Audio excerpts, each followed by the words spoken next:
The M23 group of rebels is sweeping through a national park there called Virunga, where roughly 1/4 of the world's 800 mountain gorillas still live in the wild. But the rebels have forced many park rangers to flee, and now only a handful remain at the risk of their lives. Jillian Miller is the executive director of the gorilla organization. She joins me now in the studio. Can you describe exactly what's going on the ground today? Yeah, the rangers, about 280 rangers, were evacuated a few days ago. They've moved to the outskirts of a nearby town. They've become refugees themselves. They're living in plastic tents. Of course, they have their families with them. There are a few ranger scouts who stayed on the ground at the national park who are reporting back, but it's a devastating situation for all of them. Tell us about how the fighting and the rangers leaving is impacting the gorillas. The worrying thing now, this is one of the world's great national parks, I have to say. People don't know the Virungas National Park so well, but it was the first national park in Africa. It's a tremendous place with tremendous biodiversity. Now the thing that's worrying us is that because the park is on the borders with Rwanda and Uganda, the rebel groups are actually in the park itself.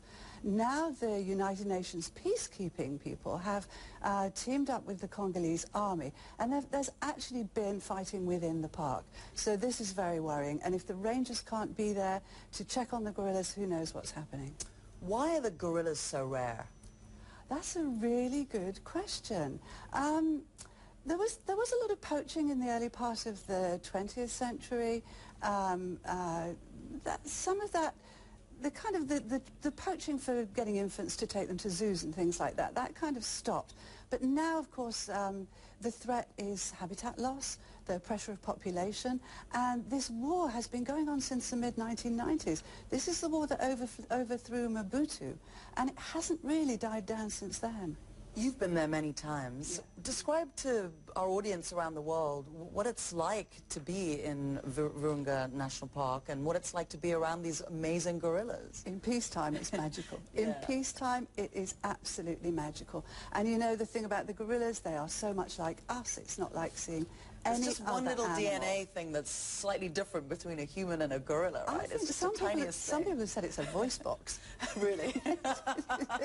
Yeah, but they live in families, they laugh and cry. They're magical creatures, and they live in a wonderful, wonderful environment. And it's absolutely heartbreaking. Of course, the other thing is we worry so much about the people. We do worry about, the local communities that depend on that park. This is the place where one of the greatest human rights abuses in the world is going on, with the women being raped. This gets in the news as well. It's a devastating situation for everybody involved there at the moment.